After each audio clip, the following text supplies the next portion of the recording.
जो उड़ना है तुझे ऊंचा, परों को खोल के रख। कसौटी वक्त की है, हौसलों को तोल के रख। Good evening all of you. आप सभी को बेस्टा कॉम्पिटेटिव क्लासेज के यूट्यूब चैनल पे मैं आलोक स्वागत करता हूं। और आज काफ़ी महत्वपूर्ण टॉपिक है आपके परीक्षा के दृष्टि से, इसलिए आप सभी कुछ समय के लिए बने रहें यहाँ पे। आपके लिए काफ़ी महत्वपूर्ण चैप्टर है ये। आज हम लोग बजट से रिलेटेड जो भी ऑब्जेक्टिव क्वेश्चन है उसको इस वीडियो में देखेंगे, तो आप सभी जो है वो अपना महत्वपूर्ण समय यहाँ पर दे ताकि आप महत्वपूर्ण क्वेश्चन को सीख सकें। तो बजट 2023-24 हम लोग देखेंगे और इसके अलावा कुछ पिछले वीक के आपका वीकली करेंट अफेयर्स भी है, उसे भी रिकॉल कर लेंगे। तो काफ़ी क्वेश्चन की संख्या है इसमें और काफ़ी महत्वपूर्ण क्वेश्चन है, इसलिए आप सभी जो है वो ध्यान से इसे देखेंगे और सभी लोग जुड़े। आज का समय जो है वो 10 बजे से कर दिया गया है, तो आज का समय इसलिए बढ़ाया गया क्योंकि आज मुझे पूरे दिन लगा है इस क्वेश्चन को तैयार करने में। तो आप सभी भी अपना मूल्य समय दें, अपना अमूल्य समय यहाँ पर देंगे, तभी जाकर जो है वो आपकी बेहतर तैयारी हो जाएगी, क्योंकि आज पूरे दिन का मेरा मेहनत है यही। तो आप सभी को फ़ायदा होना चाहिए। तो सभी लोग जुड़े, जितने लोग हैं सभी लोग जुड़े और क्लास को शेयर करें। जितने भी लोग हैं सभी लोग शेयर करें, क्योंकि यह काफ़ी महत्वपूर्ण चैप्टर है। सभी लोगों को जो है वो इसमें इस क्लास में लाइए, सभी लोग को जोड़िए ताकि जो है वो सभी लोग को फ़ायदा हो सके। सभी लोग ग्रुप से लेकर हर जगह शेयर करें, सभी लोग शेयर करें और सभी लोग जुड़ें। आप सभी को गुड इवनिंग, सभी लोगों को गुड इवनिंग। और काफ़ी महत्वपूर्ण चैप्टर है आज, तो सभी लोग शांतिपूर्वक जो है वो यहाँ पर सभी क्वेश्चन का आंसर करेंगे। जितने लोग हैं सभी लोग आंसर करेंगे, क्योंकि काफ़ी महत्वपूर्ण टॉपिक है। आने वाला 1 साल के अंदर जो भी एग्जाम होंगे उसके लिए काफ़ी महत्वपूर्ण क्वेश्चन है। तो सभी लोग ध्यान से इस क्वेश्चन को बनाएं, सभी लोग आंसर करेंगे लाइव चैट में। इसके अलावा सभी लोग जो है वो फिर से इसे 2-4 बार रिपीट करके देखें।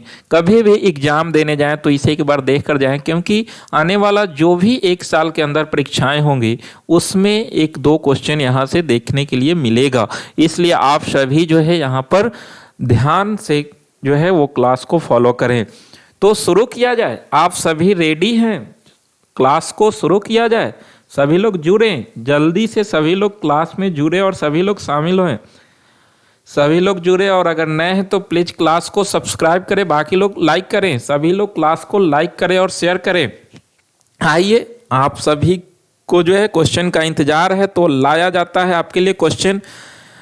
तो आज का 1 नंबर क्वेश्चन है कि भारत में पहला बजट कब पेश किया गया था? आप लोग का काफ़ी डिमांड था कि सर बजट से रिलेटेड ऑब्जेक्टिव क्वेश्चन लाया जाए, तो आपके लिए मैं पूरे दिन आज मेहनत किया हूं ताकि बजट से रिलेटेड जो भी क्वेश्चन बनता है वो सारा मैं क्लियर कर दूं इस क्लास में। तो जो भी बजट से रिलेटेड क्वेश्चन है और 2023-24 के जो बजट से रिलेटेड क्वेश्चन होंगे सभी क्वेश्चन को इस क्लास में मैं ला कर रख दिया हूं ताकि आपका पूरा क्लियर हो जाए। तो आप सभी ऑब्जेक्टिव क्वेश्चन का आंसर करेंगे और साथ साथ आप सभी सीखते चलेंगे। तो सभी लोग तैयार रहें। जो भी आगे 1 घंटा का समय है, आपको समय देना पड़ेगा आज के क्लास में। तो सभी लोग जो है ध्यानपूर्वक क्वेश्चन को देखें और आंसर करें। कह रहा है कि भारत में पहला बजट कब पेश किया गया था? भारत में पहला बजट कब पेश किया गया था? ऑप्शन है 1 नंबर 1860, 1870, 1890 और 1950। तो ध्यान रखेंगे कि भारत में पहला बजट 1870 ईस्वी में पेश किया गया था। भारत में पहला बजट 1860 ईस्वी में पेश किया गया था और यह बजट एक स्कॉटलैंड के अर्थशास्त्री थे जिनका नाम जेम्स विल्सन था। इन्होंने ही ईस्ट इंडिया कंपनी की तरफ से पहला बजट भारत में पेश किया था। तो ध्यान रखेंगे कि भारत में पहला बजट 1860 ईस्वी में स्कॉटलैंड के अर्थशास्त्री जेम्स विल्सन के द्वारा ईस्ट इंडिया कंपनी की तरफ से पेश किया गया था, क्योंकि उस समय भारत पर ईस्ट इंडिया कंपनी का ही शासन था। ईस्ट इंडिया कंपनी की स्थापना 1600 ईस्वी में हुई थी और इसी के द्वारा जो है पहली बजट 1860 ईस्वी में पेश किया गया था। उस समय भारत के वायसराय लॉर्ड कैनिंग थे, ये ध्यान रखना है आप सभी को। अगला क्वेश्चन है, भारतीय बजट व्यवस्था के जनक किसे कहा जाता है? आप सभी आंसर करें, जितने लोग हैं सभी लोग आंसर करें और सभी लोग जुड़े क्योंकि काफी महत्वपूर्ण चैप्टर है ये। बहुत मेहनत से मैं ये क्वेश्चन तैयार किया हूं ताकि आपको जो है वो बेहतर ढंग से बजट को समझाया जा सके और बजट से रिलेटेड आपका क्वेश्चन ना छूटे। तो बहुत मेहनत का ये क्वेश्चन है, तो आप सभी जो है ऐसे ही इसे नहीं जाने देंगे। आप सभी जो है वो ध्यान से देखें और 2-4 बार इसे देखें ताकि आपका पूरा क्वेश्चन क्लियर हो जाए। भारतीय बजट व्यवस्था का जनक कहा जाता है किसे? ऑप्शन नंबर 1 है कि लॉर्ड कैनिंग, बी है जेम्स विल्सन, सी है रॉबर्ट क्लाउड और डी इनमें से कोई नहीं। तो सभी लोग आंसर करें कि भारतीय बजट व्यवस्था का जनक कहा जाता है किसे? तो ध्यान रखेंगे यही बी नंबर आंसर हो जाएगा, जेम्स विल्सन। जेम्स विल्सन को ही भारतीय बजट व्यवस्था का जनक कहा जाता है, ध्यान रखना है, क्योंकि इन्होंने ही पहली बार 1860 ईस्वी में बजट ईस्ट इंडिया कंपनी की तरफ से पेश किया था। तो उम्मीद करता हूं कि आप सभी का ये दोनों क्वेश्चन क्लियर हो गया होगा। अगला क्वेश्चन है, स्वतंत्र भारत का पहला बजट 1947 में किसने पेश किया था? स्वतंत्र भारत का पहला बजट, देखिए आज का जो क्वेश्चन है वो पहले मैं बजट से रिलेटेड 15 क्वेश्चन लाया हूं ताकि आपका पहले बजट क्लियर हो जाए, उसके बाद फिर हम लोग जो है 2023-24 वित्तीय वर्ष का बजट देखेंगे। तो स्वतंत्र भारत का पहला बजट किसने पेश किया था? आर.के. शनमुखम शेट्टी, जॉन मथाई, जवाहरलाल नेहरू, इनमें से कोई नहीं। तो सभी लोग आंसर करें, काफी महत्वपूर्ण क्वेश्चन है, कितने बार एग्जाम में क्वेश्चन पूछा गया है। तो स्वतंत्र भारत का पहला बजट 1947 ईस्वी में आर.के. शनमुखम शेट्टी के द्वारा जो है वो पेश किया गया था। तो ध्यान रखना है कि आर.के. शनमुखम शेट्टी के द्वारा जो है वो 1947 में पहला स्वतंत्र भारत का पहला बजट पेश किया गया था। तो ये ध्यान रखना है क्योंकि भारत आजाद 1947 में ही हुई थी। अगला क्वेश्चन है कि गणतंत्र भारत का पहला बजट 1950 to 1951 में किसने पेश किया? तो अभी हम लोग देखें कि स्वतंत्र भारत का पहला बजट 1947 में जो है वो आर.के. शनमुखम शेट्टी के द्वारा पेश किया गया था, लेकिन जो है वो गणतंत्र भारत, क्योंकि भारत गणतंत्र हुई थी 26 जनवरी 1950 ईस्वी को। तो 26 जनवरी 1950 ईस्वी के बाद जो पहला बजट पेश किया गया तो वो बजट किसके द्वारा पेश किया गया था? आपको आंसर करना है। तो 1 नंबर है आर.के. शनमुखम शेट्टी, बी है जॉन मथाई, सी है जवाहरलाल नेहरू, डी इनमें से कोई नहीं। तो आपके लिए हल्का है क्योंकि जो है एक ऑप्शन तो होगा नहीं, तो आप निकाल सकते हैं इसका आंसर। तो आप सभी लोग इसका आंसर निकालें, सभी लोग कमेंट करें, जितने लोग हैं सभी लोग लाइव चैट में कमेंट करें, सभी लोग जितने लोग शामिल हैं सभी लोग जो है वो कमेंट करें, क्योंकि बहुत अच्छा क्वेश्चन है आपके एग्जाम के दृष्टि से ये सारा क्वेश्चन। तो सब लोग जो है वो ध्यान से इस क्वेश्चन को देखें और आंसर करें। तो इसका आंसर हो जाएगा बी, जॉन मथाई। जॉन मथाई जो है वो गणतंत्र भारत के पहला बजट पेश किया था। तो ध्यान रखना है। अगला क्वेश्चन है कि निम्न में कौन प्रधानमंत्री पद पर रहते हुए बजट पेश किया है? यानी कि निम्न में से कौन जो है वो प्रधानमंत्री पद पर रहते हुए बजट पेश किया था? ऑप्शन नंबर 1 है इंदिरा गांधी, बी है राजीव गांधी, सी है जवाहरलाल नेहरू और डी है सभी। तो कौन प्रधानमंत्री पद पर रहते हुए बजट पेश किया है? तो ध्यान रखिएगा इसका आंसर सभी हो जाएगा। ये तीनों, इंदिरा गांधी जब प्रधानमंत्री थी तो वो भी बजट पेश की थी, राजीव गांधी और जवाहरलाल नेहरू, ये तीनों प्रधानमंत्री पद पर रहते हुए भी जो है वो बजट पेश किए हैं। तो ये ध्यान रखना है आपको क्वेश्चन को, क्योंकि इस तरह से भी क्वेश्चन एग्जाम में पूछ लिए जाते हैं। अगला क्वेश्चन है कि सबसे ज्यादा बार बजट पेश करने का रिकॉर्ड किसके नाम है? यानी कि सबसे अधिक बार बजट किसने पेश किया है? ऑप्शन 1 है Morarji Bhai Desai, B number P Chidambaram, C है प्रणब मुखर्जी, डी है यशवंत सिन्हा और ई है मनमोहन सिंह। तो सबसे ज्यादा बार बजट पेश करने का रिकॉर्ड किसके नाम है? तो ध्यान रखिएगा, इसका आंसर मोरारजी भाई देसाई हो जाएगा। सबसे अधिक बार बजट मोरारजी भाई देसाई के द्वारा पेश किया गया था।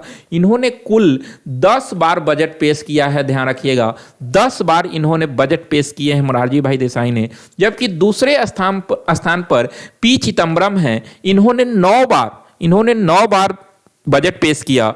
तीसरे नंबर पर प्रणब मुखर्जी, इन्होंने 8 बार, प्रणब मुखर्जी ने 8 बार जो है बजट पेश किया था। यशवंत सिन्हा के नाम भी जो है वो 7 बार, और मनमोहन सिंह जो कि देश के पूर्व प्राइम मिनिस्टर भी रह चुके थे, ये मनमोहन सिंह के द्वारा जो है वो 6 बार बजट पेश किया गया है। तो ध्यान रखेंगे कि सबसे अधिक बार बजट पेश करने का रिकॉर्ड मोरारजी भाई देसाई के नाम है। ये ध्यान रखना, इन्होंने कुल 10 बार लोकसभा में बजट पेश किया था। अगला क्वेश्चन है, संविधान में बजट शब्द का उल्लेख किस नाम से किया गया है? संविधान में बजट शब्द का उल्लेख किस नाम से किया गया है? ऑप्शन नंबर 1 है लेखा जोखा, बी है बजट, सी है वार्षिक वित्तीय विवरण और डी इनमें से कोई नहीं। तो ध्यान रखिएगा कि हमारा कॉन्स्टिट्यूशन जो है, उस कॉन्स्टिट्यूशन में, भारतीय संविधान में बजट शब्द का उल्लेख बजट शब्द से नहीं किया गया है, बल्कि उसका उल्लेख वार्षिक वित्तीय विवरण के नाम से किया गया है।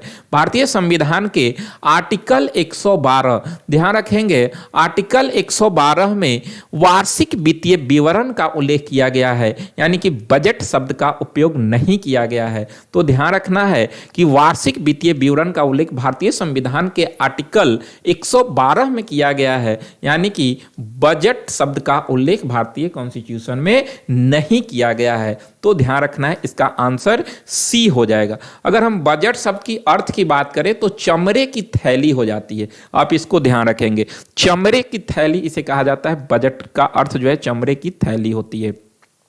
कभी कभी ये भी क्वेश्चन पूछ लिया जाता है एग्जाम में, तो आप सभी ध्यान रखेंगे। अगला क्वेश्चन है, भारत का वित्तीय वर्ष क्या है? भारत का वित्तीय वर्ष क्या है? ऑप्शन नंबर 1 है 1 मार्च से 28 फरवरी, बी है 1 अप्रैल 31 मार्च, सी है 1 जनवरी से 31 दिसंबर, डी इनमें से कोई नहीं। तो भारत का वित्तीय वर्ष क्या है? तो ध्यान रखेंगे कि भारत का वित्तीय वर्ष 1 अप्रैल से 31 मार्च, यानी कि भारत का वित्तीय वर्ष 1 अप्रैल से शुरू होती है और 31 मार्च को समाप्त हो जाती है। तो इसका आंसर बी नंबर हो जाएगा। अगला क्वेश्चन है, रेलवे के लिए अलग बजट की प्रथा कब शुरू हुई थी? तो रेलवे के लिए अलग बजट की व्यवस्था कब शुरू हुई? 1924, 1925, 2016 और 2017।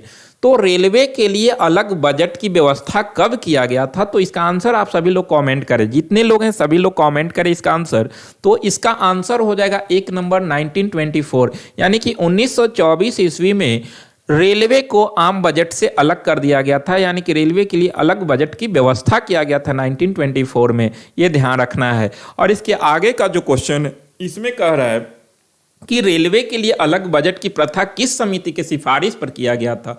यानी कि 1924 में जो रेलवे के लिए अलग बजट लाया गया था, ये किस समिति के सिफारिश पर लाया गया था?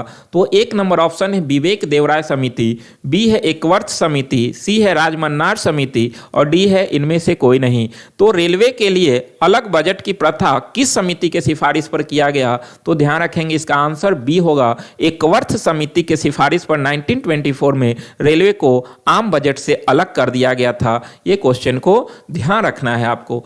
नेक्स्ट क्वेश्चन है कि रेलवे बजट को आम बजट के साथ शामिल किया गया किस समिति के सिफारिश पर? तो अभी हम लोग देखें कि रेलवे को आम बजट से अलग किया गया था 1924 में एकवर्थ समिति के सिफारिश पे। लेकिन ध्यान रखना है कि रेलवे को अब फिर से आम बजट के साथ शामिल किया गया, यह किस समिति के सिफारिश पर किया गया? तो इसका आंसर हो जाएगा आपका 1 नंबर विवेक देवराय। विवेक देवराय समिति के सिफारिश पर पुनः एक बार रेलवे को आम बजट के साथ शामिल कर दिया गया। तो ध्यान रखेंगे, इसका आंसर जो है वो विवेक देवराय समिति हो जाएगा। अगला क्वेश्चन है कि रेलवे बजट को आम बजट के साथ शामिल करने का मंजूरी भारत सरकार ने कब दिया था?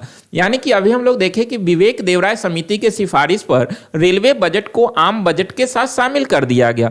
तो ये किस समिति के सिफारिश पर शामिल किया गया? ऑप्शन नंबर 1 है 2016, बी है 2018, सी है 2020 और डी है 2022। तो ध्यान रखेंगे कि भारत सरकार ने इसके लेकर मंजूरी 2016 में दिया था, यानी कि 2016 में मंजूरी दिया कि रेलवे बजट को आम बजट में पुनः एक बार शामिल कर दिया जाए। तो इस तरह से इसका आंसर 2016 हो जाएगा। अगला क्वेश्चन है कि कौन सी बजट में रेल बजट को आम बजट के साथ पेश किया गया, यानी कि 2016 में मंजूरी जब मिली तो फिर कब जो है वो रेल बजट को आम बजट के साथ पेश किया गया। ऑप्शन नंबर 1 है 2017-18, बी है 2018-19, सी है 2020-21 और डी है 2022-23। तो रेल बजट को पुनः एक बार आम बजट के साथ कब पेश किया गया, तो इसका आंसर सभी लोग कमेंट करें। काफ़ी बार एग्जाम में क्वेश्चन पूछ भी लिया गया है। तो ये समिति जो थी वो विवेक देवराय समिति, लेकिन कब पहली बार पुनः जो है एक साथ पेश किया गया, तो इसका आंसर हो जाएगा आपका 1 नंबर 2017-18। लेकिन ध्यान रखिएगा यहाँ पे बचना है, अगर क्वेश्चन में पूछे कि मंजूरी कब दिया गया तो 2016 में मंजूरी दी गई थी, लेकिन इसे एक साथ पेश किया गया 2017-18 के वित्त वर्ष में। तो ध्यान रखना है आपको। कैसा लग रहा है आप सभी को क्वेश्चन, कैसा लग रहा है? आज पूरे दिन का मेहनत है, आज पूरे दिन मेहनत किया हूं तब जाकर आपके लिए जो है इस टाइप के क्वेश्चन तैयार किया हूं। आप सभी को कैसा लग रहा है? क्वेश्चन अच्छा लग रहा है क्या? अगर इस तरह से क्वेश्चन आप कर लेंगे तो आपका एग्जाम में एक भी क्वेश्चन छूट सकता है? बिल्कुल नहीं छूटेगा। अगर आप सही ढंग से अगर फॉलो करते हैं तो आपका एक भी क्वेश्चन नहीं छूटेगा। और यही नहीं, मैं बार बार कहता हूं कि आपके लिए जो भी सीरीज मैं यूट्यूब पर ला रहा हूं, तो आप सभी जो है अगर इसे ढंग से फॉलो करते हैं, सही ढंग से फॉलो करते हैं, तो आपका परीक्षा में एक भी सवाल नहीं छूट सकता है। इसलिए आप सुबह के 6 बजे डेली करेंट अफेयर सीरीज, शाम के 7 बजे स्पेशल ज्योग्राफी सीरीज, आपको प्ले लिस्ट में स्पेशल पॉलिटी सीरीज मिल रहा है, स्पेशल ज्योग्राफी सीरीज है, सब फॉलो करते रहें, पीछे के वीडियो रिकॉल करते रहें। मैं चैलेंज देता हूं कि आपका एग्जाम जो है बेहतर जाएगा और आप एग्जाम को क्रैक कर सकते हैं। तो ईमानदारी पूर्वक आप समय दें, आपके लिए मैं अच्छा से अच्छा क्वेश्चन लाता हूं ताकि आपको सफल बनाया जा सके।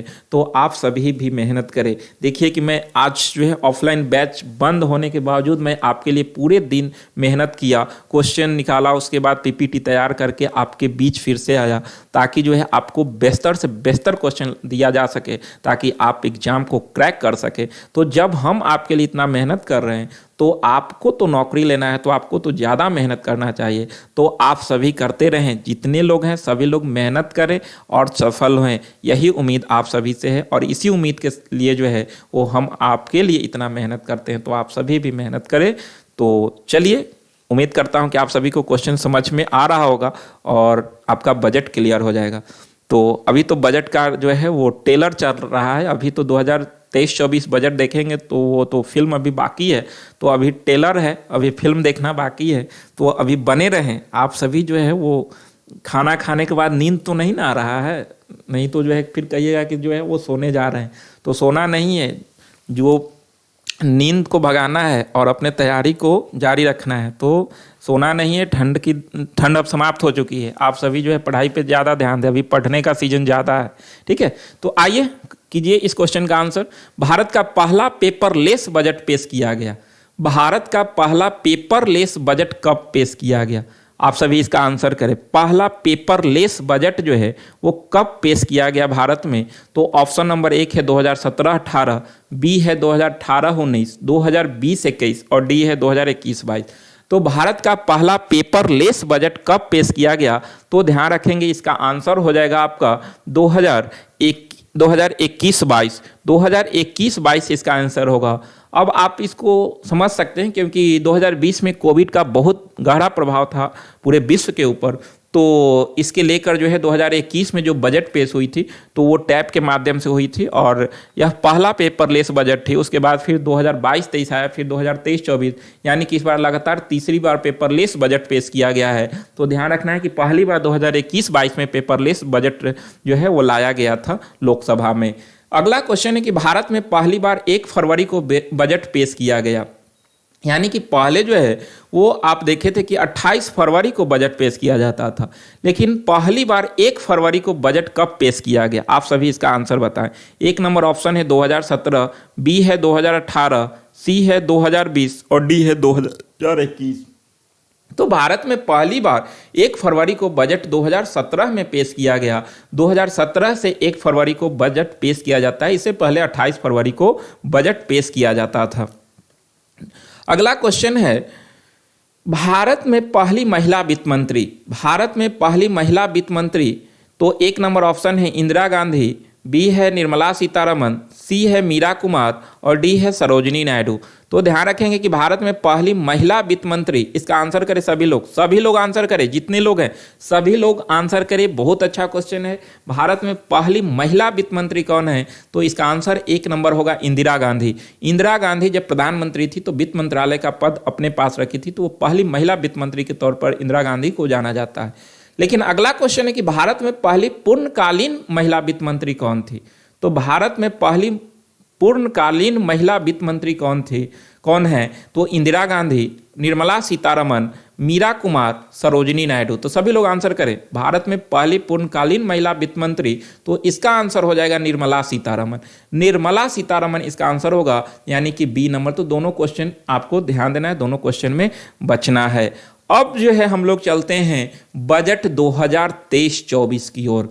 तो अभी टेलर समाप्त हुआ, अब जो है वो फिल्म चलेगा। तो सभी लोग फिल्म के लिए जो है वो अगर लेटे हैं तो उठकर बैठ जाएं, क्योंकि काफ़ी इंटरेस्टेड क्वेश्चन है और काफ़ी महत्वपूर्ण क्वेश्चन है आपके एग्जाम के लिए। तो फिर से जो है वो आप सभी जो है थोड़ा गहरा सांस ले, ताकि जो है आपके अंदर जो है एनर्जी आ जाए और आप पूरे क्वेश्चन को जो है वो ध्यान से देख सकें। तो चलिए आप सभी रेडी होंगे। बजट 2023-24, बजट 2023-24 आपका निर्मला सीतारमन ने 1 फरवरी को पांचवा बजट, केंद्रीय बजट जो है 2023 पेश किया। यानी कि निर्मला सीतारमन अपना 5वां बजट पेश की। 2024 के आम चुनाव से पहले यह बजट मोदी सरकार के दूसरे कार्यकाल का आखिरी बजट है, क्योंकि 2024 में लोकसभा चुनाव होने वाली है और इसका जो है 2024 में जो है चुनाव होगी, तो ये आखिरी जो है वो पूर्ण बजट है मोदी सरकार की। तो ये ध्यान रखेंगे। इससे पहले जो है वो आर्थिक समीक्षा भी पेश किया गया था। बजट को वार्षिक वित्तीय विवरण कहा गया है। इसका उल्लेख 112 में किया गया है आर्टिकल में, तो ये पहले हम लोग देख चुके हैं। आइए अब क्वेश्चन की ओर चलते हैं। तो क्वेश्चन है कि 2023-24 में निर्मला सीतारमन ने लगातार कितनी बार बजट पेश की? सभी लोग आंसर करें, सभी लोग आंसर करें कि 2023-24 में निर्मला सीतारमन ने लगातार कितनी बार बजट पेश की? तो ऑप्शन है 5वीं, 6ठी, 7वीं और इनमें से कोई नहीं। तो निर्मला सीतारमन ने लगातार 5वीं बार बजट पेश की है। ध्यान रखना है, इसका आंसर जो है वो 5वीं हो जाएगी, यानी कि ए नंबर। अगला क्वेश्चन है 2023-24 के लिए कितना लाख करोड़ रुपए का बजट पेश किया गया? यानी कि 2023-24 जो बजट पेश हुआ उसमें कितने लाख करोड़ रुपए आवंटन किए गए? तो एक नंबर ऑप्शन है 40.53, बी है 42.50, सी है 44.45 और डी है 45.03। तो आप सभी इसका आंसर करें। तो इसका आंसर हो जाएगा, पहले भी हम बजट से रिलेटेड क्वेश्चन में बता चुके हैं, तो इसका आंसर होगा डी नंबर 45.03, यानी कि लगभग 45 लाख करोड़ रुपए का बजट जो है वो पेश किया गया निर्मला सीतारमन के द्वारा 2023-24 वित्तीय वर्ष के लिए। तो इसे ध्यान रखना है। अगला है, और इसको देख सकते हैं आप, पहले भी हम बताए थे आपको कि इस फिगर में आप देख सकते हैं कि निर्मला सीतारमन ने 45.03 लाख करोड़ रुपए का बजट पेश किया।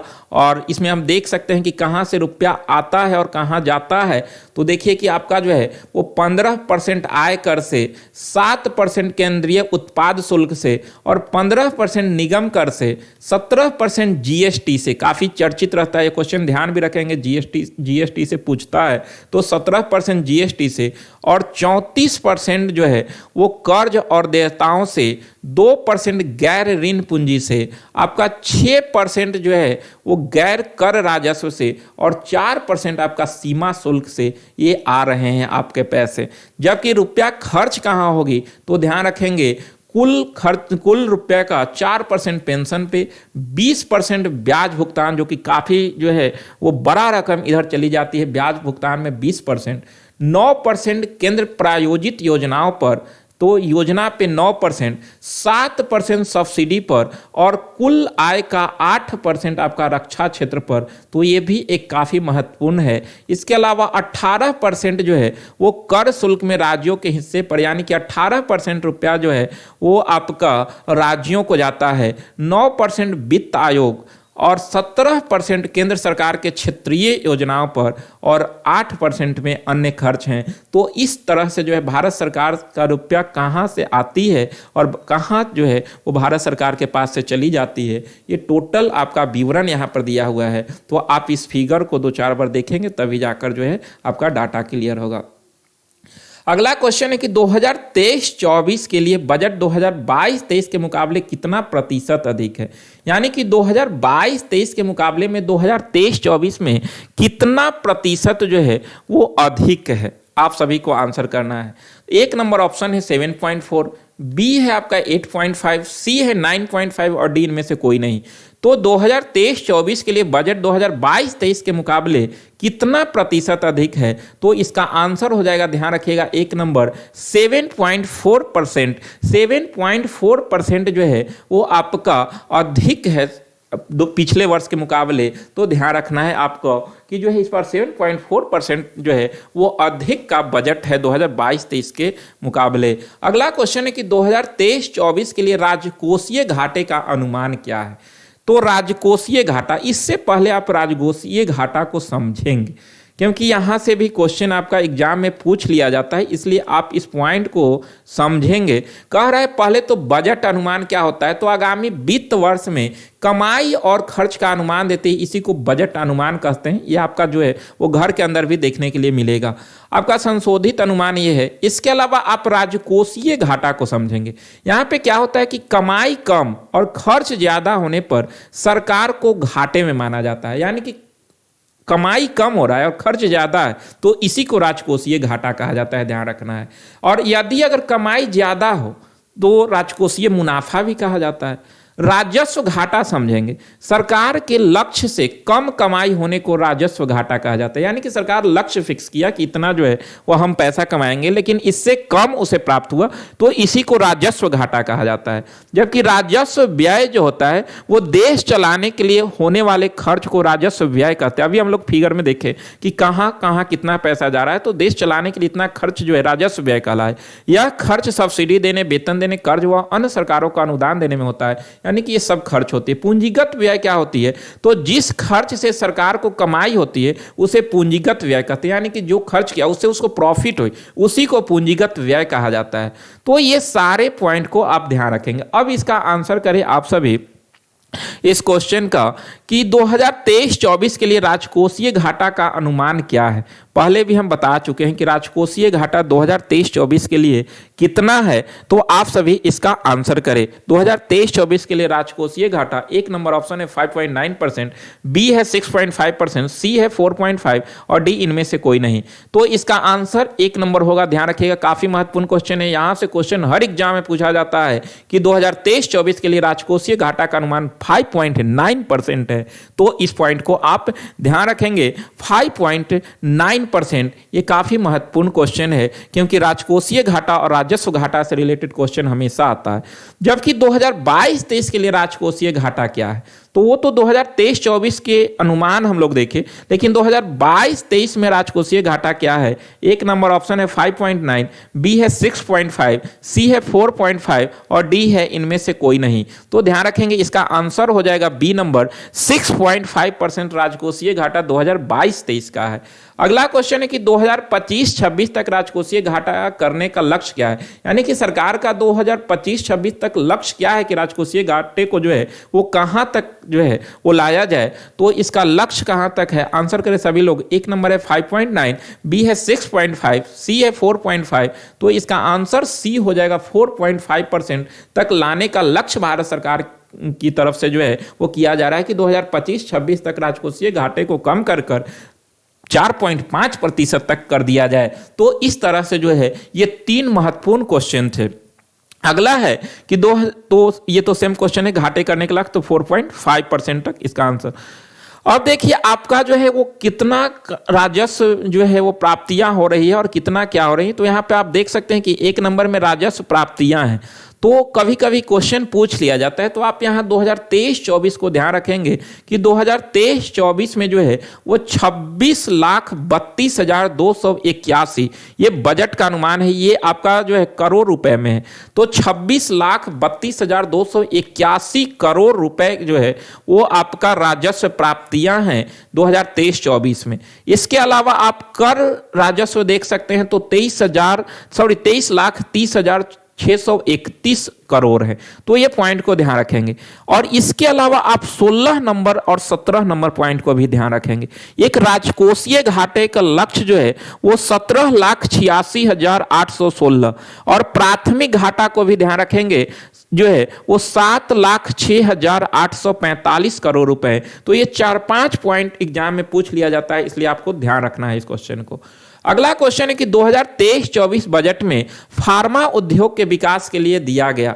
काफी महत्वपूर्ण क्वेश्चन है। फार्मा उद्योग के विकास के लिए जो है वो 2023-24 में कितना लाख रुपया, कितने करोड़ जो है आवंटन किए गए हैं। तो ध्यान रखेंगे ऑप्शन है 100 करोड़, बी है 1250 करोड़, सी है 48,000 करोड़ और डी है 79,500 करोड़।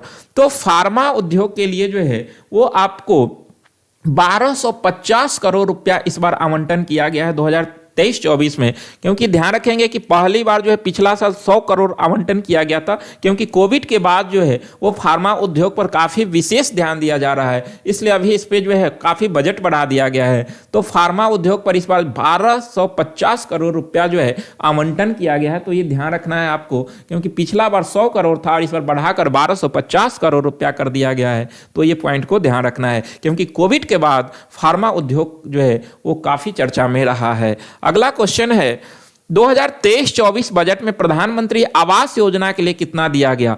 यह भी काफी महत्वपूर्ण क्वेश्चन है। आवास योजना प्रधानमंत्री मोदी का जो है काफी चर्चित योजना है, क्योंकि जो है वो हमेशा बोलते हैं कि हम पूरे देश के अंदर जो है सभी लोगों के लिए आवास की व्यवस्था करने के लिए बात करते हैं प्रधानमंत्री मोदी। तो इसके लिए कितने रुपए आवंटन किए गए हैं। ऑप्शन है 100 करोड़, 1250 करोड़, 48,000 करोड़ और 79,500 करोड़। तो ध्यान रखेंगे इस बार जो है काफी वृद्धि इसमें देखने के लिए मिला। इस बार जो है वो 29,500 करोड़ यानी कि 79,500 करोड़ रुपया आवंटन किया गया है प्रधानमंत्री आवास योजना के लिए। तो ये ध्यान रखेंगे, काफी महत्वपूर्ण क्वेश्चन है आपका 79,500 करोड़, जो कि पिछले साल 48,000 करोड़ थे। तो लगभग जो है वो 66% रुपया को जो है वो बढ़ाकर इस बार 79,500 करोड़ रुपया किया गया। तो काफी परसेंट की वृद्धि इसमें देखने के लिए मिला है, 79,500 करोड़। अगला क्वेश्चन है कि 2023-24 बजट में एकलव्य मॉडल आवासीय स्कूल के लिए कितना दिया गया। एकलव्य मॉडल स्कूल देखते हैं कि जो है कहीं कहीं आप देखे होंगे कि जो है वो झोपड़पट्टी में या फिर पुल पुलिया के नीचे जो है लोग रहते हैं, उनको जो है वो एजुकेटेड करने के लिए प्रधानमंत्री मोदी के द्वारा एकलव्य मॉडल आवासीय स्कूल की घोषणा किया गया था पिछले बजट में ही। तो इसके लिए कितने करोड़ रुपए आवंटन किए गए हैं। तो ध्यान रखेंगे ऑप्शन है 2,000 करोड़, बी है 5943 करोड़, सी है 48,000 और डी है 79,500 करोड़। तो ध्यान रखेंगे इसका आंसर हो जाएगा बी नंबर, 5943 करोड़ रुपया आवंटन किया गया है, जबकि पिछले साल 2,000 करोड़ रुपया इसके लिए आवंटित हुआ था। तो इस तरह से इसका आंसर बी नंबर होगा, एकलव्य मॉडल आवासीय स्कूल, जो कि लगभग 14,000 ऐसे स्कूल विकसित किए जाएंगे और ये कोई स्पेशल स्कूल नहीं रहेंगे। उसी हर पंचायत में एक स्कूल को जो है वो आपका एकलव्य मॉडल स्कूल में बदला जाएगा। तो इस तरह से इसका आंसर बी नंबर होगा, ध्यान रखना है। अगला क्वेश्चन है कि 2023-24 बजट में जल जीवन मिशन के लिए कितना आवंटित किया गया। यह भी काफी महत्वपूर्ण क्वेश्चन है।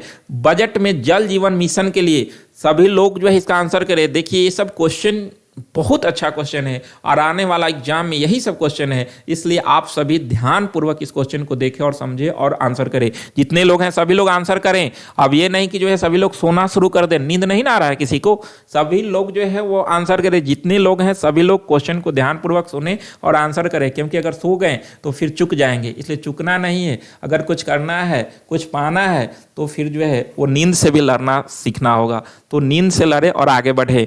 2023-24 बजट में जल जीवन मिशन के लिए दिया गया तो एक नंबर ऑप्शन है 2,000 करोड़, बी है 5943, सी है 60,000 करोड़ और डी है 70,000 करोड़। तो काफी महत्वपूर्ण क्वेश्चन है। इसके लिए इस बार 70,000 करोड़ रुपया आवंटित किया गया है, क्योंकि पिछले साल आपका 60,000 करोड़ रुपया आवंटित किया गया था इसके लिए। अगला है कि 2023-24 बजट में ईवी इलेक्ट्रिक व्हीकल को बढ़ावा देने के लिए कितना आवंटित किया गया। तो ये लगभग 7-8 पॉइंट है जो कि यहाँ से क्वेश्चन आते रहते हैं, तो ध्यान रखना है। तो इसके लिए कितना करोड़ आवंटित किया गया। एक नंबर ऑप्शन है 2908 करोड़, बी है 5172, सी है 60,000, डी है 70,000 करोड़। तो आंसर करें सभी लोग, इसका आंसर हो जाएगा आपका 5172 करोड़ रुपया, जबकि पिछला बार 2908 करोड़ रुपया आवंटित किया गया था बजट में। तो इस बार इसमें भी काफी वृद्धि देखने के लिए मिली है। अगला क्वेश्चन है कि 2023-24 बजट में पूर्वोत्तर में इंफ्रास्ट्रक्चर विकास के लिए दिया गया। तो काफी महत्वपूर्ण क्वेश्चन है, क्योंकि हमारे देश के जो प्राइम मिनिस्टर नरेंद्र मोदी है, इन्होंने बार बार कहते हैं कि जब तक नॉर्थ ईस्ट का विकास नहीं होगा तब तक देश का विकास नहीं होगा। तो पूर्वोत्तर में विकास के लिए जो है वो काफी जो है वो प्रधानमंत्री मोदी एक्टिव रहते हैं। तो अभी पूर्वोत्तर में इंफ्रास्ट्रक्चर विकसित करने के लिए वहां पर कितना रुपया आवंटित किया गया है। तो ऑप्शन है 2908, बी है 5172, सी है 1419 और डी है 2491। तो पूर्वोत्तर के विकास के लिए जो है वो 2491 करोड़ रुपया आवंटित किया गया है, जबकि पिछले वित्त वर्ष में भी 1419 करोड़ रुपया आवंटित किया गया था। ध्यान रखना है। अगला है कि 2023-24 में बजट में रक्षा मंत्रालय के लिए कितना लाख करोड़ रुपया आवंटित किया गया है। ध्यान रखेंगे, काफी महत्वपूर्ण क्वेश्चन है। रक्षा मंत्रालय काफी चर्चित रहती है। पिछले वर्ष की तुलना में लगभग जो है 13% अधिक जो है वो रकम आवंटित किया गया है। तो इस बार रक्षा मंत्रालय के लिए 5.94, 2.70, 1.25 इनमें से कोई नहीं। तो कितना आवंटित किया गया। तो ध्यान रखेंगे, इसका आंसर हो जाएगा एक नंबर 5.94 लाख करोड़ रुपया आवंटित किया गया है। तो ध्यान रखेंगे, काफी महत्वपूर्ण क्वेश्चन है। इसके अलावा कुछ मंत्रालय को आप देख लेंगे, क्योंकि यहां से क्वेश्चन पूछ लिए जाते हैं कि किस मंत्रालय को कितना दिया गया। तो यहां देख सकते हैं कि रक्षा मंत्रालय को 5.94, आपका सड़क परिवहन और राजमार्ग मंत्रालय को 2.70 लाख करोड़ रुपया दिया गया। रेल मंत्रालय भी ध्यान रखना है, काफी महत्वपूर्ण क्वेश्चन है, 2.41 लाख करोड़। गृह मंत्रालय को 1.96, उपभोक्ता खाद्य के लिए जो है 2.06 और रसायन उर्वरक के लिए 1.78, संचार मंत्रालय के लिए 1.23 और कृषि के लिए 1.25, ग्रामीण विकास मंत्रालय के लिए 1.60। तो ये काफी महत्वपूर्ण क्वेश्चन है। इसके अलावा यहां पर आप एक पॉइंट और देखेंगे कि राज्यों को हिस्सेदारी कितना मिला है। तो इस बार 2023-24 में कुल बजट का 18.63 यानी कि 18.63 जो है वो लाख करोड़ रुपए आवंटित राज्यों को किया जाएगा। तो कुल बजट का इतना जो है वो आपको राज्यों को दिया जाएगा, जो कि देख रहे हैं कि आपका ग्राफ जो है लगातार बढ़ते जा रही है। तो राज्यों को भी जो है वो बजट बढ़ते जा रही है। तो इस तरह से इतना पैसा जो है वो राज्यों को सीधे आवंटित किए जाएंगे। इसके अलावा कुछ जो है वो क्षमता और भरोसे के साथ बढ़ेगा। देश में मेक इन इंडिया जो है चर्चित रहती है। नेशनल डाटा गवर्नेंस पॉलिसी, विवाद में विश्वास, ये ध्यान रखेंगे किससे संबंधित है। तो एमएसएमई सेक्टर से है आपका जो है। इसके लिए कर जो है दूसरा आपका जो है योजना लाया गया। ई कोर्ट भी ध्यान रखना है, न्याय को प्रभावी प्रबंधन कर सकेगा। तो इस तरह से जो है पॉइंट को थोड़ा ध्यान रखेंगे। अगला क्वेश्चन है, वरिष्ठ नागरिकों के लिए बजट में बचत योजना के लिए अधिकतम जमा सीमा 15 लाख से बढ़ाकर कितना किया गया। तो इसका आंसर करें, आप सभी इसका आंसर करें। पिछला क्लास में भी हम लोग देखे थे कि जो है वो वरिष्ठ नागरिकों के लिए जो है वो 15 लाख से बढ़ाकर कितना लाख कर दिया गया। तो इसका ऑप्शन है आपका एक नंबर ऑप्शन है 20 लाख रुपया, एक नंबर ऑप्शन है 20 लाख, बी है 25 लाख, सी है 30 लाख और डी है इनमें से कोई नहीं। तो इसका आंसर हो जाएगा, ध्यान रखेंगे, 30 लाख। यानी कि वरिष्ठ नागरिकों के लिए बजट में बचत योजना के लिए अधिकतम जमा राशि 15 लाख से बढ़ाकर 30 लाख कर दिया गया। आप देख सकते हैं कि 15 लाख से बढ़ाकर जो है वो 30 लाख रुपया कर दिया गया है। तो काफी महत्वपूर्ण क्वेश्चन है कि कितने से बढ़ाकर कितना किया गया। तो 15 से बढ़ाकर 30 लाख किया गया है, जो कि काफी महत्वपूर्ण है वरिष्ठ नागरिकों के बचत के लिए। अगला क्वेश्चन है कि कितने लाख से ज्यादा आय पर 30% टैक्स स्लैब प्रस्तावित किया गया। तो टैक्स स्लैब काफ़ी महत्वपूर्ण है, ध्यान रखेंगे कि कितने लाख से ज़्यादा अगर आप अर्न करते हैं तो 30% से अधिक जो है आपको टैक्स अदा करना पड़ेगा। एक नंबर ऑप्शन है 15 लाख, बी है 10 लाख और सी है 30 लाख, डी है इनमें से कोई नहीं। तो कितने लाख रुपए पे, तो ध्यान रखिएगा कि 15 लाख से ऊपर पे आपको 30% टैक्स देना पड़ेगा। तो इस तरह से आप टैक्स स्लैब को समझ सकते हैं। पिछले क्लास में भी हम लोग देखे थे, तो टैक्स स्लैब जीरो, आप 3 लाख तक अर्न करते हैं तो कोई टैक्स नहीं देना पड़ेगा। 3 से 6 लाख के बीच में आपको 5% देना पड़ेगा, वही 6 से 9 में 10%, 9 से 12 में 15% और 12 से 15 में आपको 20% टैक्स देना पड़ेगा, वही 15 लाख से ऊपर में 30% देना पड़ेगा। तो ये चारों 5 पॉइंट जो है आप ध्यान रखेंगे। अगला क्वेश्चन है कि 2023 में आर्थिक वृद्धि का अनुमान कितनी है। अब क्वेश्चन बताइए, काफी महत्वपूर्ण क्वेश्चन है कि 2023 में आर्थिक वृद्धि का अनुमान कितनी है, इसका आंसर करें सभी लोग। एक नंबर ऑप्शन है 4%, बी है 7%, डी है 6% और नेक्स्ट है इनमें से कोई नहीं। तो 2023 में आर्थिक वृद्धि का अनुमान जो है वो 7% है, ध्यान रखना है आपको। अगला क्वेश्चन है कि बजट 2023-24 में राज्यों का हिस्सा कितने लाख करोड़ है, यानी कि राज्यों का हिस्सा कितना है। सभी लोग आंसर करें, अभी बताए हैं कितना होगा राज्यों का हिस्सा। अभी पीछे हम लोग ग्राफ में देखे थे, आंसर करें। एक नंबर 13.20, बी है 17.06, सी है 17.11 और डी है 18.63। तो 18.63 लगातार जो है इस तरह से वृद्धि देखा गया है राज्यों का हिस्सा में, तो इस तरह से इसे ध्यान रखेंगे। अगला क्वेश्चन है कि बजट 2023-24 में कितने ट्रेन हाइड्रोजन ईंधन से चलाने की बात की गई। तो हाइड्रोजन ईंधन से ट्रेन चलाने की बात की गई है 2023-24 के बजट में। तो कितने ट्रेन चलाए जाएंगे। एक नंबर ऑप्शन है 35, बी है 40, सी है 50 और डी है 60। तो बताएं आप सभी कि कितने ट्रेन हाइड्रोजन ईंधन से चलाने की बात की गई 2023-24 बजट में। तो इसका आंसर एक नंबर होगा 35, यानी कि 35 ट्रेन जो है वो हाइड्रोजन ईंधन से चलाने की बात जो है वो बजट 2023-24 में किया गया है। अगला क्वेश्चन है कि बजट 2023-24 में कितने पर्यटन स्थल को चैलेंज मोड में विकसित करने की बात की गई। तो कितने पर्यटन स्थल को चैलेंज मोड में विकसित करने की बात की गई। एक नंबर ऑप्शन है 35, बी है 40, सी है 50 और सी है 60। तो ध्यान रखेंगे कि जो है पर्यटन स्थल को चैलेंज मोड में विकसित करने की बात किया गया है। तो 50 वैसे पर्यटन स्थल को जहां पर ज्यादा जो है वो विदेशी पर्यटक जो है घूमने आते हैं, तो वैसे 50 पर्यटन स्थलों को चैलेंज मोड में विकसित किया जाएगा, ध्यान रखना है। अगला क्वेश्चन है कि बजट 2023-24 में प्राकृतिक खेती के लिए अग्रसर 1 करोड़ किसानों के लिए योजना शुरू की जाएगी। यानी कि जो नेक्स्ट बजट ईयर है 2023-24 में प्राकृतिक खेती को बढ़ावा देने के लिए जो है 1 करोड़ किसानों के लिए कौन सी योजना शुरू की जाएगी। एक नंबर है प्रणाम, बी है मिष्टी, सी है कृत्रिम और डी है इनमें से कोई नहीं। तो ध्यान रखेंगे इसका आंसर जो है वो प्रणाम योजना होगी, यानी कि प्राकृतिक खेती को बढ़ावा देने के लिए 1 करोड़ किसानों के लिए प्रणाम योजना मोदी सरकार लाने जा रही है, इसका उल्लेख बजट में किया गया।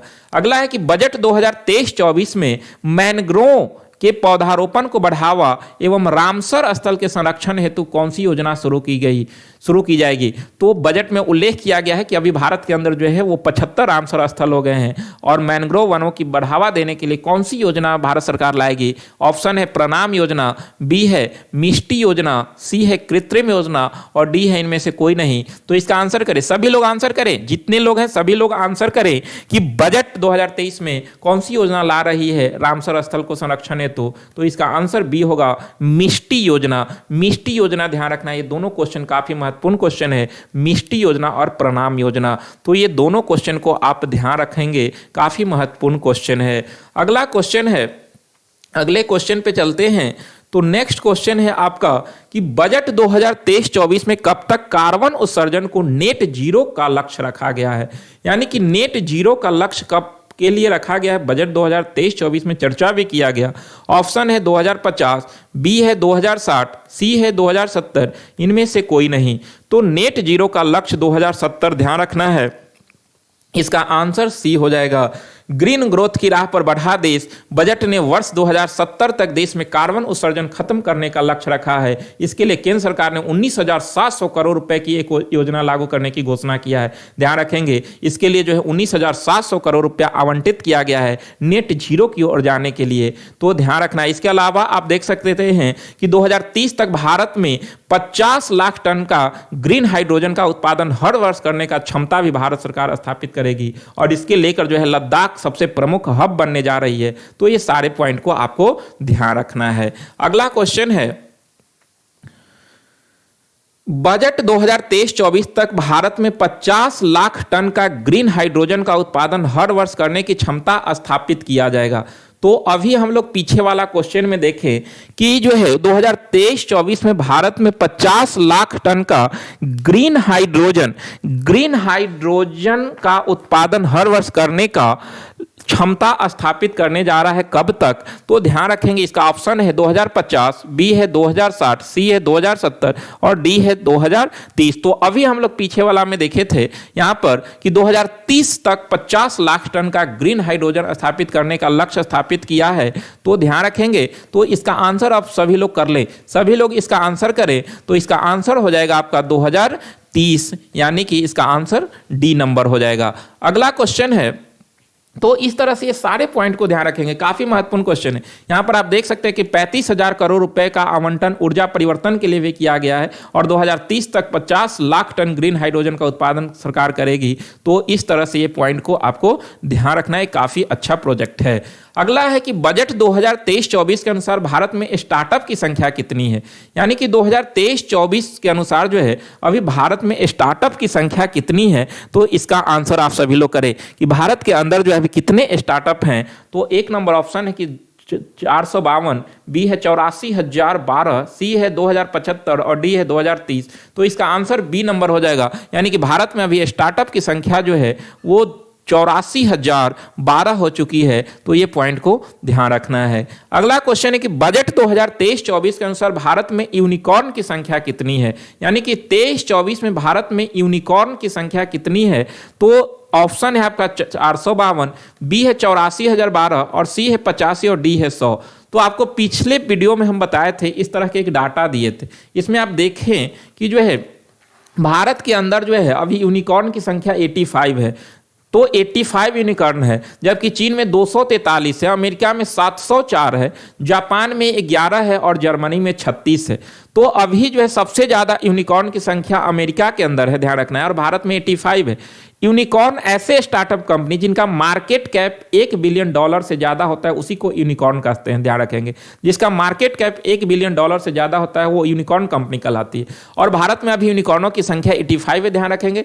जबकि आप देख सकते हैं कि एमएसएमई सेक्टर में जो है वो भारत की जो है वो 6.3 करोड़ के साथ जो है वो आपका जो है काफी आगे है सभी देशों से। तो अभी एमएसएमई सेक्टर में जो है भारत काफी आगे है, तो ये पॉइंट को ध्यान रखना है। तो इसका आंसर आप सभी लोग कर सकते हैं कि बजट 2023-24 के अनुसार भारत में यूनिकॉर्न की संख्या कितनी है।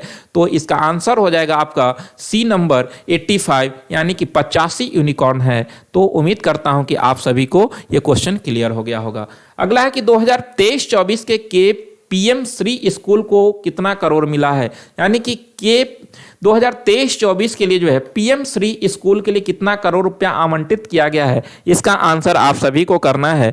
तो इसके लिए जो है वो ऑप्शन है 4500 करोड़, 4000 करोड़, 10,000 करोड़ और 14,000 करोड़। तो ध्यान रखेंगे इसके लिए जो है वो 4,000 करोड़ रुपया आवंटित किया गया है। तो इस तरह से इसे ध्यान रखेंगे। अगला क्वेश्चन है, तो यहाँ पर आप एक पॉइंट और देख सकते हैं कि कैसे लोगों को बदल रही है जीवन। तो इसमें आप देख सकते हैं कि कौन सी योजना के लिए कितना लाख रुपया आवंटित किया गया। तो 2-4 पॉइंट यहाँ पर आप देख लेंगे कि 2.9 करोड़ रुपया जो है वो सौभाग्य योजना को मिला है। आपको जो है वो नल जल के लिए 11 करोड़ रुपया आवंटित किया गया। तो ये सब पॉइंट थोड़ा देख लेंगे। यहाँ पर देख सकते हैं कि 14,500 पीएम श्री स्कूल होगी। इसकी स्थापना नई शिक्षा नीति शिक्षा के क्षेत्र में क्रांतिकारी लाएगी। तो एनईपी 2020 जो कस्तूरी टंडन समिति की सिफारिश पर लाई गई थी, उसी के तहत 14,500 पीएम श्री स्कूल स्थापित होगी, जिसके लेकर अभी हम लोग देखे पिछला क्वेश्चन में कि 4,000 करोड़ रुपया जो है वो भारत सरकार ने इस बार बजट में जो है प्रस्तावित किया है। तो ये सारे पॉइंट को ध्यान रखेंगे।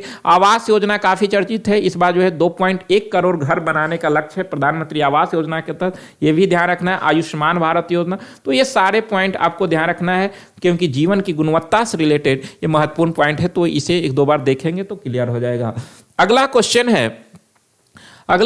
है कि बजट 2023-24 में कितने प्राथमिकता पर केंद्रित है, यानी कि बजट 2023-24 जो है कितने प्राथमिकता पर केंद्रित है, जिसे अमृत काल के माध्यम से सप्तऋषि कहा गया है। ये पॉइंट को ध्यान रखेंगे, सप्तऋषि कहा गया है क्योंकि इस बार बजट जब निर्मला सीतारमण ने पेश किया था तो उस समय अमृत काल की उड़ान शब्द से शुरू की थी, क्योंकि जो है वो भारत 75वीं स्वतंत्रता दिवस के उपलक्ष्य में अमृत महोत्सव का आयोजन किया था। तो अमृत काल की उड़ान के साथ ही निर्मला सीतारमण ने जो है बजट प्रस्तुत किया था, तो सप्तऋषि कहा गया। तो ये कितने पॉइंट पे जो है केंद्रित है, तो एक नंबर ऑप्शन है 5, बी है 6, सी है 7, डी इनमें से कोई नहीं। तो ध्यान रखेंगे इसका आंसर सी नंबर हो जाएगा, आपका जो है वो 7 प्राथमिकता पर केंद्रित है, तो ये ध्यान रखना है।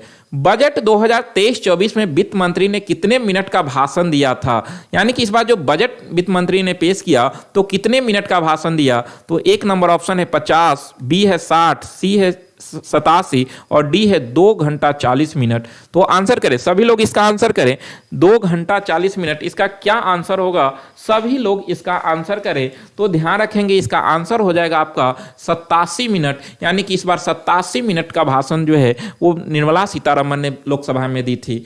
और 2 घंटा 40 मिनट, ये ध्यान रखेंगे काफी महत्वपूर्ण पॉइंट है। 2020 में निर्मला सीतारमण के द्वारा जो है वो 2 घंटा 40 मिनट का जो है वो भाषण दिया गया था, जो आज तक की सबसे लंबा भाषण निर्मला सीतारमण के नाम ही है, जो कि 2020 में जो है 2 घंटा 40 मिनट तक जो है वो बजट पढ़ी थी, जबकि इस बार 87 मिनट बजट पढ़ी है। तो ये ध्यान रखेंगे। एक पॉइंट ये भी आप ध्यान रखेंगे, OROP जो कि 1 रैंक 1 पेंशन काफ़ी चर्चित रहता है, तो इसमें इस बार कितना जो है प्रस्तावित किया गया, तो 28,138 करोड़ रुपया आवंटित किया गया है। तो ये पॉइंट ध्यान रखेंगे क्योंकि काफ़ी चर्चा में ये पॉइंट रहता है।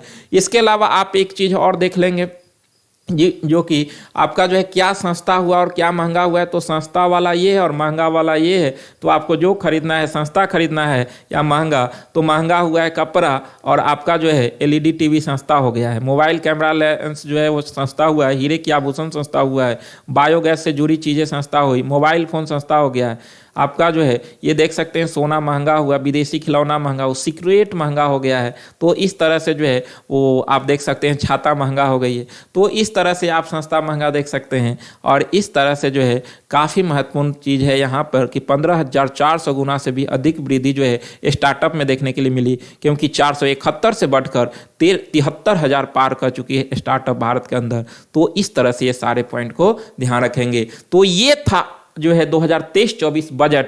तो बजट से रिलेटेड हम लोग क्वेश्चन देखे, जिसमें पूरे जो है वो बजट से एक कॉन्सेप्ट भी देखे। बजट से रिलेटेड जो भी क्वेश्चन बनता है, चाहे 2023-24 का बजट हो या उससे संबंधित बजट से जो भी क्वेश्चन हो, उम्मीद करता हूं कि आप सभी क्या क्लियर हो गया। कैसा लगा आप सभी को क्लास, आप सभी को बजट का क्लास कैसा लगा? तो बजट आप सभी इसे देखें और बार बार जब भी आपको फुर्सत मिले इसे एक बार देखें, ताकि जो है आपका पूरा बजट क्लियर हो जाए। और साथ साथ मैं बार बार कहता हूं कि आप सभी क्लास को शेयर करते रहें, जितना हो सके क्लास को शेयर करें और लोगों को शामिल करें। जितने लोग हैं, जितने आपके फ्रेंड हैं, सभी को शामिल करें, ताकि जो है यहाँ पर कंपटीशन ज़्यादा हो और आप जो है वो कंपटीशन में ज़्यादा सीखें। तो सभी लोगों को आप जो है इसमें शामिल करें। आइए कुछ पॉइंट और देख लेते हैं। इकोनॉमिक का आईना है इकोनॉमिक सर्वे। तो इकोनॉमिक सर्वे भी जो है वो हुआ था, जो कि बजट से एक दिन पहले हुआ था लोकसभा में। तो इसे जो है इकोनॉमिक सर्वे बीते साल की लेखा जोखा किया जाता है, जो पिछला वित्त वर्ष था, और पहली बार इसकी जो है वो 1964 में पेश किया गया था। तो ये पॉइंट को ध्यान रखेंगे।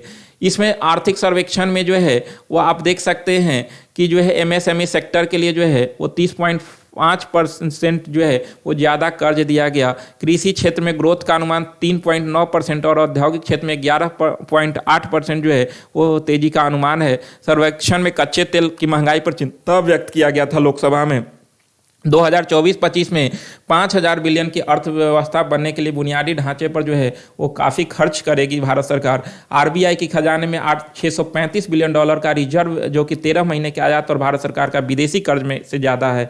तो इस तरह से यह सारे पॉइंट आपको ध्यान रखना है। और एक पॉइंट यहाँ भी है, आर्थिक सर्वेक्षण से 2023-24 में जो है फाइनेंस मिनिस्टर निर्मला सीतारमण थी, वही आपका जो है वो आर्थिक सर्वेक्षण भी पेश की, क्योंकि जैसे ही बजट आती है उससे एक दिन पहले जो है आर्थिक समीक्षा लाई जाती है, जो कि आपका वित्त मंत्री के द्वारा ही लाया जाता है। मोदी सरकार के ये आखिरी बजट पहले भी हम लोग देख लिए, पहली बार आर्थिक सर्वेक्षण 1950-51 में पेश किया गया था, ये क्वेश्चन को ध्यान रखना है। और पिछले वित्त वर्ष में वृद्धि दर 8.7% रही थी, जो कि दुनिया की सबसे तेजी से बढ़ती अर्थव्यवस्था भारत बनी है। काफ़ी जो है परचेजिंग पावर पैरिटी के मामले में भारत दुनिया के तीसरी बड़ी इकोनॉमिक बन चुकी है। 2024 के तुलना में 2019 में जेब पर पड़ने वाली बोझ में 16% की कमी आई है, ऐसा रिपोर्ट आर्थिक सर्वेक्षण में बताया गया। सर्वे के अनुसार 2024 में जहां स्वास्थ्य क्षेत्र पर जीडीपी का महत्व 1.2% खर्च होता था, वही 2.2% पहुंच गया। तो कोविड के बाद जो है स्वास्थ्य सेक्टर के लेकर जो है वो काफ़ी रकम जो है वो आपका स्वास्थ्य सेक्टर पर दिया जाता है, तो ध्यान रखेंगे। राष्ट्रीय स्वास्थ्य नीति में सरकार 2025 तक जीडीपी का 2.5% से स्वास्थ्य क्षेत्र में खर्च करने का लक्ष्य है। तो इस तरह से इकोनॉमिक सर्वे था। तो हम लोग टोटल इकोनॉमिक सर्वे और इसके अलावा बजट देख लिए। आइए 5 मिनट जो है वो और दे, ताकि पिछले वीक के कुछ क्वेश्चन है उसे रिकॉल कर ले आप सभी, तो सभी लोग आंसर करते रहेंगे। हाल ही में राष्ट्रीय बाल विज्ञान कांग्रेस की शुरुआत कहां से हुई? सभी लोग आंसर करें, सभी लोग फास्ट इसका आंसर करें। राष्ट्रीय बाल विज्ञान कांग्रेस की शुरुआत कहां से हुई? 1 नंबर अहमदाबाद, बी वाराणसी, सी पुणे और डी मुंबई। तो राष्ट्रीय बाल विज्ञान कांग्रेस की शुरुआत अहमदाबाद से हुई, 1 नंबर आंसर होगा। सेकेंड क्वेश्चन है, 74वें गणतंत्र दिवस परेड में शामिल किस राज्य की झांकी को प्रथम पुरस्कार से सम्मानित किया गया? सभी लोग आंसर करें, जितने लोग हैं सभी लोग इसका आंसर करें। तो इसका ऑप्शन है उत्तर प्रदेश, गुजरात, उत्तराखंड, महाराष्ट्र। तो इसका आंसर हो जाएगा उत्तराखंड। उत्तराखंड के झांकी को प्रथम पुरस्कार, सेकेंड नंबर पर महाराष्ट्र और तीसरा पर उत्तर प्रदेश, ध्यान रखना है। नेक्स्ट क्वेश्चन है कि अंतर्राष्ट्रीय मुद्रा कोष की वर्ल्ड इकोनॉमिक आउटलुक रिपोर्ट के अनुसार वर्ष 2023 में भारत की विकास दर के अनुमान क्या है? तो भारत का विकास दर का अनुमान 2023 में क्या है? 1 नंबर ऑप्शन है 6.1, बी है 6.8, सी है 5.3 और डी है 5.2। सभी लोग आंसर करें, सभी लोग आंसर करें। तो इसका आंसर हो जाएगा आपका 1 नंबर 6.1%। 6.1% जो है 2023 में भारत की विकास दर है, जबकि अगर जो है बात करें 2024 में तो 6.8% है। ये भी आपको ध्यान रखना है कि 2023 में 6.1 और 2024 में 6.8% रहने की अनुमान है। वही आपका वर्ल्ड इकोनॉमिक आउटलुक रिपोर्ट के अनुसार जो है वो एशिया की विकास दर रहने की क्या अनुमान है? तो 2023 में एशिया की विकास दर रहने का अनुमान 5.3% है और आपका 2024 में 5.2% है, जबकि पूरे विश्व का विकास दर जो है वो 2.9% रहने का अनुमान है 2023 में। तो ये पॉइंट को पहले भी मैं बता चुका हूं। तो उम्मीद करता हूं कि ये सब क्वेश्चन आपका क्लियर होगा। फिर भी आप सभी एक बार रिकॉल करें, ताकि जो है वो पूरा करेंट भी आपका बेहतर हो सके। भारतीय वायुसेना के नए उप प्रमुख के रूप में किसे नियुक्त किया गया? तो भारतीय वायुसेना के नए उप प्रमुख कौन बने? आंसर करें सभी लोग। अमरप्रीत सिंह, विवेक राम चौधरी, राकेश कुमार चौधरी, इनमें से कोई नहीं। तो इसका आंसर हो जाएगा 1 नंबर अमरप्रीत सिंह। अमरप्रीत सिंह भारतीय वायुसेना के नए उप प्रमुख के रूप में चुने गए। अगला क्वेश्चन है कि किस राज्य ने अगले वित्तीय वर्ष में बेरोजगार युवाओं को मासिक भत्ता देने की घोषणा किया है? तो किस सरकार के द्वारा जो है वो बेरोजगार युवाओं को मासिक भत्ता देने की घोषणा किया गया? गुजरात, मध्य प्रदेश, बिहार, छत्तीसगढ़। तो इसका आंसर हो जाएगा आपका छत्तीसगढ़। भूपेश बघेल के द्वारा इसकी घोषणा किया गया है। अगला क्वेश्चन है, भारतीय पुरुष हॉकी टीम के हेड कोच कौन थे जिन्होंने हाल ही में इस्तीफा दे दिया? तो हेड कोच भारतीय हॉकी टीम के जिन्होंने इस्तीफा दिया, Graham Reid, Manpreet Singh, Charles Reid. क्या होगा इसका आंसर? सभी लोग कमेंट करें, क्या होगा इसका आंसर? तो इसका आंसर ग्राम रीड। इन्हीं के नेतृत्व में जो है भारत टोक्यो ओलंपिक से कांस्य पदक जीत कर आया। तो ये पॉइंट को ध्यान रखना है आपको। अगला प्रश्न है कि आंध्र प्रदेश की नई राजधानी क्या होगी? पहले अमरावती थी, अब जो है घोषणा किया गया कौन जो है आंध्र प्रदेश की नई राजधानी होगी? बताएं आप सभी, सभी लोग इसका आंसर करें। तो इसका आंसर हो जाएगा आपका 1 नंबर विशाखापत्तनम। विशाखापत्तनम आंध्र प्रदेश की नई राजधानी होगी, ध्यान रखना है। पहले से जो है घोषणा था कि अमरावती बनेगी। अगला क्वेश्चन है कि हाल ही में राष्ट्रीय बाल विज्ञान कांग्रेस की शुरुआत कहां से हुई? राष्ट्रीय बाल विज्ञान कांग्रेस की शुरुआत कहां से हुई? 1 नंबर है अहमदाबाद, बी है वाराणसी, सी है पुणे और डी है मुंबई। तो बाल विज्ञान कांग्रेस की शुरुआत अहमदाबाद से हुई है, ध्यान रखना है। अगला क्वेश्चन है कि शहीद दिवस कब मनाई गई? सभी लोग आंसर करें, शहीद दिवस कब मनाई गई? शहीद दिवस कब मनाई गई, जो कि गांधी जी के पुण्यतिथि पर मनाई जाती है शहीद दिवस? तो इसका आंसर हो जाएगा 30 जनवरी। 30 जनवरी को हर वर्ष शहीद दिवस मनाई जाती है, ध्यान रखना है। अगला क्वेश्चन है कि 30 जनवरी 2023 को महात्मा गांधी की कौन सी पुण्यतिथि दिवस मनाई गई? तो कौन सी पुण्यतिथि जो है महात्मा गांधी का 30 जनवरी को मनाया गया? ऑप्शन है 75वीं, 76वीं, 77वीं, इनमें से कोई नहीं। तो इसका आंसर हो जाएगा आपका 1 नंबर 75वीं पुण्यतिथि मनाई गई महात्मा गांधी का, ध्यान रखना है। भारतीय अंडर 19 महिला क्रिकेट टीम ने फाइनल में किस टीम को हराकर पहला T20 वर्ल्ड कप जीता? तो भारत ने किसे हराकर जीता है? ऑप्शन है श्रीलंका, बी है ऑस्ट्रेलिया, सी है बांग्लादेश, डी है इंग्लैंड। तो भारतीय अंडर 19 महिला टीम ने जो है वो इंग्लैंड को हराकर जीता है, ध्यान रखेंगे, जिसका नेतृत्व शेफाली वर्मा ने किया था। इसका आयोजन साउथ अफ्रीका के अंदर हुआ है। इसे हम लोग डीपली पीछे के वीडियो में भी देख चुके हैं, बस यहाँ पे आपको रिकॉल एक बार कर लेना है। अगला क्वेश्चन है कि राष्ट्रपति भवन के अंदर जो है वो मुगल गार्डन है, इसका नाम बदलकर क्या कर दिया गया? सभी लोग आंसर करें। आनंद उद्यान, शांति उपवन, अमृत उद्यान, इनमें से कोई नहीं। तो अमृत उद्यान इसका नाम कर दिया गया, ध्यान रखेंगे, सी नंबर इसका आंसर हो जाएगा। अगला क्वेश्चन है कि बीटिंग रिट्रीट का आयोजन कब किया गया? सभी लोग आंसर करें, बीटिंग रिट्रीट का आयोजन कब किया गया? सभी लोग आंसर करें। बीटिंग रिट्रीट जो कि गणतंत्र दिवस का समापन समारोह होता है और इसमें तीनों सेनाओं का बैंड प्रदर्शन होता है। तीनों सेनाओं के प्रमुख भाग लेते हैं, राष्ट्रपति रहते हैं, उपराष्ट्रपति रहते हैं, प्रधानमंत्री रहते हैं। तो बीटिंग रिट्रीट का आयोजन कब किया गया? तो इसका आंसर हो जाएगा 29 जनवरी। 29 जनवरी को बीटिंग रिट्रीट के आयोजन के तहत ही इस वर्ष के गणतंत्र दिवस का समापन किया गया। अगला क्वेश्चन है कि हाल ही में भारत के किस बल्लेबाज ने इंटरनेशनल क्रिकेट से संन्यास की घोषणा किया? किस बल्लेबाज ने इंटरनेशनल क्रिकेट से संन्यास की घोषणा हाल ही में किया है? आर अश्विन, मुरली विजय, रोहित शर्मा, इनमें से कोई नहीं। तो इसका आंसर हो जाएगा आपका Murali Vijay, B number. Next question है कि पांचवा खेलो इंडिया यूथ गेम्स का आयोजन, पांचवा खेलो इंडिया यूथ गेम्स का आयोजन कहाँ होगा? उत्तर प्रदेश, मध्य प्रदेश, गुजरात, इनमें से कोई नहीं। तो इसका आंसर बी होगा, मध्य प्रदेश के अंदर इसका आयोजन हो रहा है, तो ध्यान रखना है। अगला क्वेश्चन है कि हाल ही में पुरुष हॉकी विश्व कप 2023 का टाइटल किस टीम ने जीता है? 2023 का टाइटल किस टीम ने जीता है, जिसका आयोजन ओडिशा के अंदर हुआ था, जिसमें उप विजेता बेल्जियम जबकि नीदरलैंड ने ऑस्ट्रेलिया को हराकर कांस्य पदक जीत लिया था और इसमें भारत का रैंक 9वां था। तो इसका आंसर हो जाएगा आपका जर्मनी। जर्मनी विजेता बना है बेल्जियम को हराकर, तो ध्यान रखना है। अगला है कि अभी हाल ही में ऑस्ट्रेलियन ओपन चैंपियनशिप 2023 का मेंस सिंगल टाइटल किसने जीता?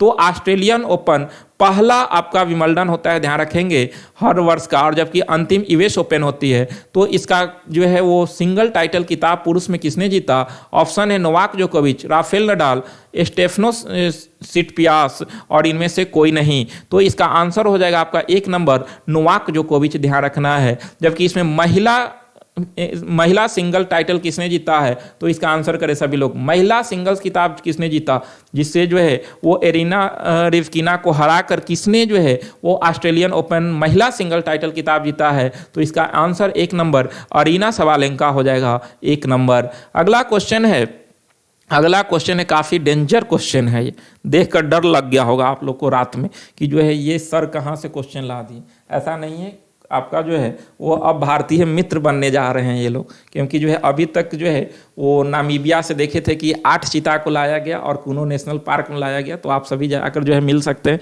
क्योंकि ये भारत के अब गेस्ट हो गए हैं, ठीक है।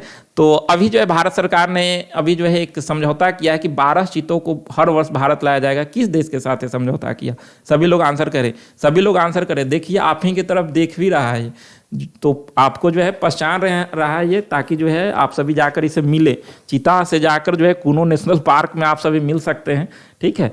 तो इसका आंसर करें सभी लोग, इसका आंसर हो जाएगा 1 नंबर दक्षिण अफ्रीका। दक्षिण अफ्रीका के साथ भारत एक समझौता किया जिसमें हर वर्ष 12 चीते को भारत लाया जाएगा। और इससे पहले हम लोग देखे थे कि नामीबिया से 8 चीता लाया गया था, जिसे कुनो नेशनल पार्क मध्य प्रदेश में रखा गया है। अगला क्वेश्चन है कि राष्ट्रीय खनिज विकास निगम NMDC ने निखत जरीन को अपना ब्रांड एम्बेसडर बनाया, इनका संबंध किस खेल से है? तो निखत जरीन का संबंध किस खेल से है? ऑप्शन है बॉक्सिंग, बी है फुटबॉल, सी है क्रिकेट, इनमें से कोई नहीं। तो इसका आंसर हो जाएगा बॉक्सिंग से संबंधित हैं। और एनएमडीसी की स्थापना 1958 में हुआ था, जिसका मुख्यालय हैदराबाद में है। और आज का लास्ट क्वेश्चन है आपके लिए, वीर गार्जियन भारतीय वायुसेना का अभ्यास है किसके बीच? वीर गार्जियन, तो इसका आंसर हो जाएगा आपका जापान, यानी कि इसका आयोजन भी जापान में हुआ था। तो इस तरह से आज हम लोग बजट, आर्थिक समीक्षा और कुछ पिछले वीकली करंट के साथ 69 क्वेश्चन देखे। उम्मीद करता हूं कि आप सभी का पूरा बजट क्लियर हो गया होगा। आप सभी इसे बार बार देखेंगे, क्योंकि पूरे जो दिन बैठे हैं तब जाकर आपके लिए इतना क्वेश्चन तैयार करके आज अभी लाए हैं।